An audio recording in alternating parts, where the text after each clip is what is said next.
રાજકોટમાં VVP engineering college આયોજિત ધોરણ 10 પછી science, commerce, arts, engineering, architecture વિશે તલસ્પર્શી માહિતી આપતો સેમિનાર યોજાયો। ધોરણ 10 પછી વિદ્યાર્થીઓ અને વાલીઓને અનેક પ્રશ્નો મૂંઝવતા હોય છે। ધોરણ 10 પછી શું? Science, commerce, arts, engineering, architecture વગેરેમાં તક, સરકારની વિવિધ સ્કોલરશિપ, પ્રવેશ પ્રક્રિયા, કોલેજોની સંખ્યા, બેઠકોની માહિતી વગેરે અનેક પ્રશ્નોના સ્પષ્ટ, સત્ય અને સચોટ જવાબો માટે હેમુ ગઢવી હોલ, રાજકોટ ખાતે નિઃશુલ્ક સેમિનારનું આયોજન કરવામાં આવ્યું હતું। Bachelor of commerce, BCom, BBA, bachelor of management studies, BMS, bachelor of finance and accounting, company secretary, chartered accountancy. કોઈ મને કહે છે મેડિકલનું રિઝલ્ટ વધારે આવે છે કે ચાર્ટર્ડ એકાઉન્ટન્સીનું રિઝલ્ટ વધારે આવે છે? વધારે એટલે વધારે લોકો પાસ થાય છે મેડિકલમાં કે વધારે લોકો પાસ થાય છે ચાર્ટર્ડ એકાઉન્ટન્સી?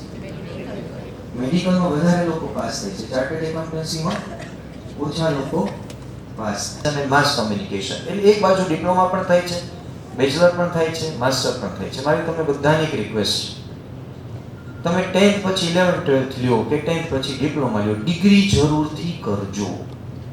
કારણ કે ડિગ્રી કરવાથી જે ફિલ્ડમાં કરો, ડિગ્રી કરવાથી તમારા ગવર્મેન્ટ સેક્ટરમાં, પ્રાઇવેટ સેક્ટરમાં અને રિસર્ચ સેક્ટરમાં જોબના પ્રોસ્પેક્ટસ વધી જશે। તો એ આપણે ખાસ કરો। હવે કોમર્સમાં જઈએ તો એક કોમન એન્ટ્રન્સ ટેસ્ટ આવે છે, common university entrance test, CUET। આના વિશે બહુ લોકોને ખબર નથી હોતી ક્યારે, બરાબર? મને બહુ આનંદ છે કે મારી સામે લગભગ 150 જેટલા તો સ્વામી વિવેકાનંદ બેઠા જ છે। સ્વામી વિવેકાનંદે એમ કીધું કે જો મને 100 નવયુવાનો મળી જાય તો આ દેશની સિકલ બદલી નાખું। આજે અહીંયા આવ્યા હોત તો 100 તો અહીંયાથી મળી જાય, કારણ કે કોઈ લખતું નથી એટલે એનો મતલબ એ છે કે આ બધું જ યાદ રહી જશે। કોમન યુનિવર્સિટી એન્ટ્રન્સ ટેસ્ટ 250 થી વધારે national university BBA, BCA, BCom, બીબીએમાં એડમિશન આને કારણે આપે છે। કોમ્પ્યુટર બેઝ ટેસ્ટ છે 3 કલાકની। ફેબ્રુઆરીમાં ફોર્મ ફિલિંગ થાય છે, મેમાં ટેસ્ટ હોય છે। 10 લેંગ્વેજમાં તમે એક્ઝામ આપી શકો છો, જેમાં હિન્દી અને ગુજરાતી પણ છે। એક્ઝામ પેટર્નમાં language, course related questions, general test આ બધું પૂછાય। વીવીપી એન્જિનિયરિંગ કોલેજ રાજકોટ દ્વારા આયોજિત આ સેમિનારમાં વિવિધ ક્ષેત્રના નિષ્ણાતો માર્ગદર્શન આપવામાં આવેલ। ધોરણ 10ના તમામ વિદ્યાર્થીઓ અને વાલીઓને આ અમૂલ્ય સેમિનારમાં 70 મિનિટના આ સેમિનારમાં 70 વર્ષોની કારકિર્દી ઘડતરનું માર્ગદર્શન મેળવ્યું હતું। વીવીપી કોલેજનું બધું જાણવા મળ્યું, અહીંયાનું કેવું બધું છે, વાતાવરણની બધું, એજ્યુકેશનની બધું, અત્યારે એના સર બધાય હતા, પ્રિન્સિપલની બધાય, એના તરફથી જાણવા મળ્યું। સેમિનાર આખો કરાવડાવ્યો હતો।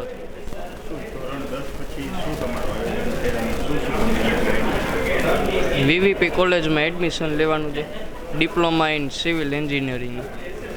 ખાસ કરીને જ્યારે વાલીનો પોતાનો છોકરો કે છોકરી 10મામાં આવે છે, 12મામાં આવે છે, ત્યારે એને બહુ ચિંતા થાય છે કે કઈ કોલેજમાં એડમિશન લેવું, કઈ યુનિવર્સિટીમાં લેવું, કયા કોર્સમાં લેવું, પ્રાઇવેટમાં લેવું કે ગવર્મેન્ટમાં લેવું, આવા પ્રશ્નો હોય છે। તો એનું સાચું માર્ગદર્શન મળી રહે એટલા માટે વીવીપી આ પ્રકારના કાર્યક્રમો કરતી હોય છે। અને જેમાં ખાસ કરીને આજે જીટીયુના જે ડિપ્લોમાના ડીન હતા કોટક સાહેબ, એમણે પાયાની વાત કરી। મણિયાર સાહેબે પૂરેપૂરા બધી જ દ્રષ્ટિથી કે આર્ટ્સ, કોમર્સ, સાયન્સ સમગ્ર આવરી લેતું, એટલે માત્ર એક પ્રચારાત્મક કોઈ કોલેજનો એ પ્રકારનો સેમિનાર નહીં, પરંતુ વાલીઓને પૂરું માર્ગદર્શન મળે એ પ્રકારનો અમારો પ્રયાસ હતો અને મહદઅંશે બહુ સરસ રીતે સફળ થયો। આ સેમિનારમાં વીવીપીના ટ્રસ્ટી કૌશિકભાઈ શુકલ, ડો. સંજીવભાઈ ઓઝા, હર્ષલભાઈ મણિયાર, ડો. નરેન્દ્રભાઈ દવે તથા ડો. નવીનભાઈ શેઠે શુભેચ્છાઓ પાઠવી હતી। આ સેમિનારમાં વીવીપી એન્જિનિયરિંગ કોલેજના પ્રિન્સિપાલ ડો. પિયુષભાઈ વણજારા તથા Indubhai Parekh, school of આર્કિટેક્ચરના principal Devangbhai પારેખના માર્ગદર્શન હેઠળ ડો. જીતેન્દ્રભાઈ મહેતા, ડો. સુશીલકુમાર કોરેગાવકર, નંદનભાઈ દવે, રિદ્ધિબેન શાહ તથા તમામ કર્મચારીઓએ જહેમત ઉઠાવી હતી। રાજકોટની અત્યારે સૌરાષ્ટ્ર અને કચ્છમાં એક જ માત્ર આર્કિટેક્ચર કોલેજ છે। ગુજરાતમાં ટોટલ 21 કોલેજો છે, પણ સૌરાષ્ટ્ર અને ગુજરાતમાં એક જ માત્ર આ આર્કિટેક્ચર કોલેજ છે, જેને એક રાષ્ટ્રીય એવોર્ડ મળેલો છે અને અત્યારે ગુજરાતની ટોપ 3 કોલેજોમાં આર્કિટેક્ચર કોલેજમાં એમનું નામ છે. અમદાવાદ અને વડોદરા સાઈડ વધારે છે. તો સ્ટુડન્ટ્સની માંગને ધ્યાનમાં રાખીને આ વર્ષે આર્કિટેક્ચરમાં પણ ડિપ્લોમાનો કોર્સ શરૂઆત કરવામાં અમે નિર્ણય કર્યો છે. અત્યારે બેઝિકલી કન્સ્ટ્રક્શન સેક્ટર અને ડિઝાઇન સેક્ટરમાં ખૂબ કામ ચાલી રહ્યું છે અને ખૂબ ટેકનિશિયનની જરૂર છે.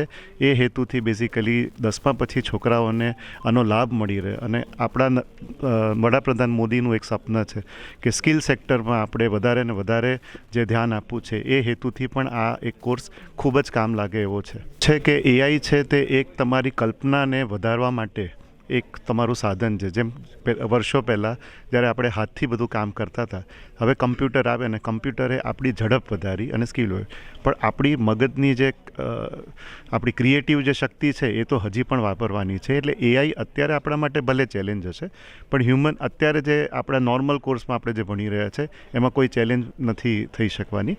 બીજું છે કે કલ્પનાના દૃષ્ટિકોણથી બેઝિકલી માણસને સમજવું, એના પ્રમાણે અનુરૂપ ડિઝાઇન કરવી, એ બધું જે છે એ હ્યુમન બ્રેઇનથી જ વધારે થઈ શકશે. એટલે એઆઈને અત્યારે હું એમ જ સમજી રહ્યો છે કે તમારી કાર્યશક્તિ વધારશે.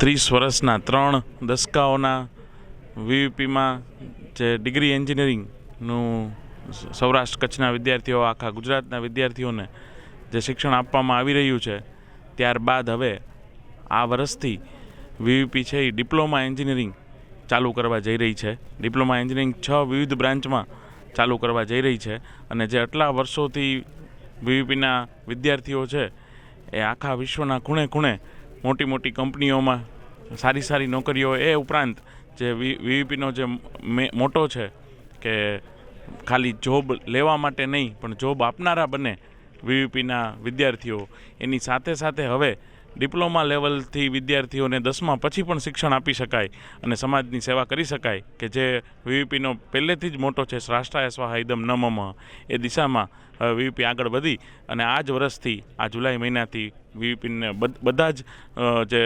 ગુજરાતના વિદ્યાર્થીઓ છે એને ડિપ્લોમાનું એજ્યુકેશન વિવિધ બ્રાન્ચમાં મળશે.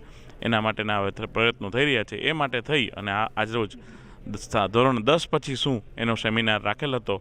આ જ રીતે જેવું ધોરણ 12માનું રિઝલ્ટ આવશે એટલે ધોરણ 12 પછી શું એના સેમિનારનું પણ પ્લાનિંગ કરવામાં આવશે.